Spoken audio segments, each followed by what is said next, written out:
बागवत जी को क्यों लगता है क्या हिंदुओं को सताया जा रहा है? नहीं, जैसे मैंने कहा ना, आज आ रहा हूं आपके पास, मैं हरपाल जी से ये सवाल मेरा है। देखिए, हमारे संघ परिवार के माननीय सरसंचालक जी ने जो कहा है उसके कहने के भाव को जाइए।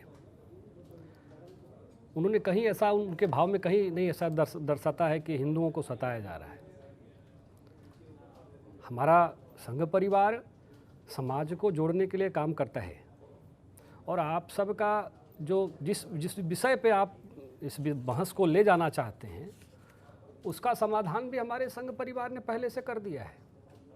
हमारे संघ परिवार का एक अनुसांगिक संगठन है मुस्लिम राष्ट्रीय मंच। तो हमारे संघ परिवार में हमारी विचारधारा राष्ट्रीय हिंदू होने का अर्थ पहले समझिए। हिंदू होने का मूल अर्थ है सर्वे भवन्तु सुखिनः, सर्वे सन्तु निरामया, सर्वे भद्राणि पश्यन्तु, मा कश्चित् दुःख भाग भवे। सर्वे भवन्तु सुखिनः। उन्होंने एक बात कही कि हजारों वर्षों से हिंदू प्रताड़ित हो रहे हैं। मैं इस बात का जवाब चाहता हूँ। देखिए, मुगलों का आक्रमण रहा हो या हुणों का आक्रमण रहा हो या अंग्रेजों का आक्रमण रहा हो, हर जगह देखिए हमारी जो है, अब आज़ादी को 70 साल हो गए जी, अभी भी कहीं ऐसा लगता है, अगर हमारे नेताओं को ऐसा लग रहा है तो कहीं ना कहीं कुछ ना कुछ गड़बड़ है कि हिंदुओं को प्रताड़ित किया जा रहा है। नहीं, ऐसा क्यों बोल रहे हैं वो? आजाद जी, आपको मालूम होना चाहिए कश्मीर इस भारत का अभिन्न अंग है, लेकिन वहां के इस देश की पिछले 70 साल की राजनीतिक तुष्टीकरण ने आज कश्मीर के अंदर, कश्मीर घाटी के अंदर एक हिंदू परिवार नहीं बचा है। कश्मीर, उन्होंने कश्मीर का नाम नहीं लिया, किसी चीज का नाम, उन्होंने पूरे समाज की बात की और पूरे देश की बात की। अगर कश्मीर कहते या कहीं और कह देते, नक्सली इलाकों को कुछ कहते तो भी हम मान लेते, लेकिन पूरे समाज को कहा कि हिंदुओं को सताया जा रहा है। चंद्रमोहन शर्मा जी, क्या लगता है आपको? देखिए आजाद जी, पहले तो मैं अपने संघ विचारक मित्र से और बीजेपी मित्र से पूछना चाह रहा हूँ कि ये कौन से हिंदुस्तान में रह रहे हैं? ये जो हिंदुस्तान दिखा रहे हैं उसमें रह रहे हैं या जिस हिंदुस्तान में पहले रह रहे थे वो हिंदुस्तान ऐसा था जैसा ये अब दिखा रहे हैं? ये सब भौगोलिक चीजों को बदलने की कोशिश कर रहे हैं ये लोग। बेसिकली इस देश की बनावट ही ऐसी है कि इस देश की बनावट के अंदर हिंदू, मुस्लिम, सिख, ईसाई सब सदियों से इकट्ठे रहते चले आ रहे हैं और इनके पास कुछ तंत्र अंतर नहीं है। इनके 5 मुद्दे हैं, एक मंदिर, एक कश्मीर, एक भगवा हिंदुत्व। ये उन्हीं 4-5 मुद्दों के साथ घुमाते हैं अपने आप को और जब इलेक्शन का टाइम आता है उस इलेक्शन के टाइम के ऊपर इनको ये हिंदुत्व के मुद्दे याद आ जाते हैं। आज 2019 का इलेक्शन सर के ऊपर है।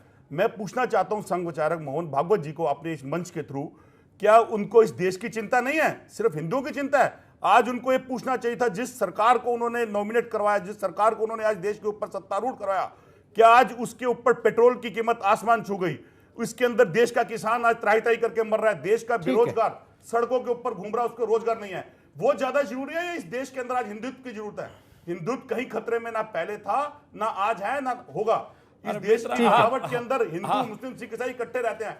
आप मेरे बात के बाद जवाब दीजिएगा। मैं आपसे पूछना चाहता हूं, आप ऐसे मुद्दे उछालते हैं जिन मुद्दों का किसी डिबेट के अंदर जरूरत नहीं होती है।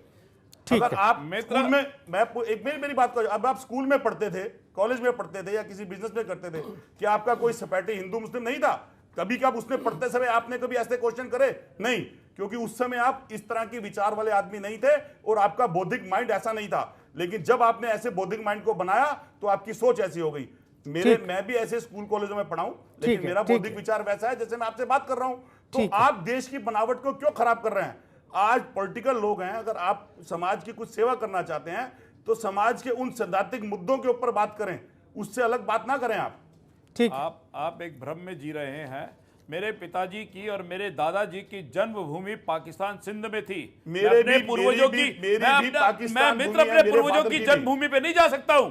आप कह रहे हो कि ये मैं अपनी पूर्वजों की जन्मभूमि में नहीं जा सकता हूं। मेरे पिताजी का घर था, मेरे दादा का घर था सिंध, हैदराबाद में, वहां जा नहीं सकता हूं। आप कह रहे हिंदू की बात ना करें? क्यों नहीं जा सकते? क्यों नहीं जा सकते? आप केरल की स्थिति में नहीं जा सकते। बांग्लादेश के अंदर हमारे लोग रहते हैं। ढाका का मलमल कहा था हिंदुस्तान का सबसे प्रसिद्ध ढाका का मलमल। आज ढाका का मलमल में तुम जा सकते हो? राजकुमार जी, आप क्यों जाएंगे पाकिस्तान? जब आपको अपना हिंदुस्तान मिला हुआ तो पाकिस्तान क्या जरूरत है आपको जाने की? पहले तो आप ये डिसाइड कर लो कि आप पाकिस्तान के साथ दोस्ती करना चाहते हो, पाकिस्तान को आप जवाब देना चाहते हो। अगर आपके मन में यही कहीं कटास है कि आपको पाकिस्तान जाना है तो फिर यहीं आपके दो द्वंद्व हो गए। ऐसे क्षेत्र हैं जहां पर पर हिंदुस्तान में, मैं फिर पुनः बात को कहना चाह रहा हूं, मैंने फिर ये कहा कि हिंदू कोई संप्रदाय का विषय नहीं है, हिंदू एक राष्ट्रीयता की पहचान है, हिंदू एक राष्ट्रीयता की पहचान है। इस भारत भूमि में रहने वाला प्रत्येक, मैं हो सकता है किसी भी संप्रदाय को मानता हूं, मेरी पूजा पद्धति अलग हो सकती है, लेकिन इस धर्म, इस देश को मानने वाला हर प्रत्येक व्यक्ति हिंदू है। इसलिए मैंने कहा इस देश का राष्ट्रवादी व्यक्ति जब कहीं भी घटता है वह देश हिंदुस्तान से कटता है। इसके उदाहरण आपके सामने, अभी आप क्या बात कर रहे हैं मित्र, पाकिस्तान आपके सामने गया, बांग्लादेश आपके सामने, कश्मीर आपके सामने गया, आप देश का कितने हिस्से को तोड़ना चाहेंगे? आप पेट्रोल और डीजल और महंगाई को लेकर, देश जब कटता है देश नहीं उठ सकता है। तो आप ये देश की आर्थिक नीतियां अलग विषय है, उस पर अलग बहस हो सकती है, लेकिन यहां पर विषय आ रहा है इस देश की राष्ट्र की अस्मिता को लेकर। चलिए ठीक है, चंद्रमोहन जी आता हूं आपके पास फिर। नहीं, मेरे को आजाद जी की बात का जवाब था, जल्दी से दे, मुझे ब्रेक पर जाना है, जल्दी से। आप हिंदुत्व की बात करते हैं और मैं हिंदुत्व को समर्थन करता हूं मान लीजिए, तो क्या आप पाकिस्तान को हिंदुस्तान में मिला लेंगे? फिर आप उस तरह की बातें क्यों कर रहे हैं? आप आज नहीं, गलत। आप एक चैनल पे बैठ के ऊपर इस तरह की बातें करके देश के लोगों को गुमराह मत करें। आप देश की भौगोलिक व्यवस्था को व्यापार कर रहे हैं। अंदर नारे, इस देश की यूनिवर्सिटी के अंदर नारे लगते हैं, इस देश के टुकड़े हो गए इंशाअल्लाह इंशाअल्लाह। आप कैसी बातें कर रहे हैं? उसका कारण कौन है? उसका कारण कौन है? उसका कारण अगर एक कम्युनिटी को दबाएगी तो दूसरी कम्युनिटी आवाज उठाएगी में लगी है। ये पहले क्यों नहीं हो रहा था, अब क्यों हो रहा है? आप जवाब दीजिए इसका। पहले जो हो रहा था वो साइलेंटली हो रहा था, बिल्कुल नहीं। आपके आने के बाद एक वर्ग के अंदर और पैदा हो रही है। मैं हिंदू हूं, ब्राह्मण वर्ग का हूं, मेरे साथ बहुत सारे हिंदू भी रहते हैं, मेरे साथ बहुत मुस्लिम भी रहते हैं, सिख भी रहते हैं, लेकिन हमारे में ऐसा क्वेश्चन नहीं आता। क्यों अगर कोई बंदा संघ विचारक बन जाता है या बीजेपी के साथ जुड़ जाता है, उसी के अंदर ऐसी विचारधारा पैदा होती है? ऐसा क्यों? देश हिंदुस्तान का है, हिंदुस्तानी है, हम इंडियन है, भारतीय हैं, ये क्यों नहीं पढ़ाते आप? चलिए ठीक है, एक ब्रेक का वक्त होगा, एक ब्रेक ले लेते हैं और ब्रेक के बाद हम बात करेंगे क्या एकजुटता की अपील बीजेपी के लिए है। हमारे साथ में अब्दुल हमीद नोमानी साहब भी हैं, इस्लामिक स्कॉलर, उनके पास भी आऊँगा, हरपाल सिंह जी के पास भी मुझे अभी आना है, उनसे भी मुझे जवाब लेना है एक ब्रेक के बाद।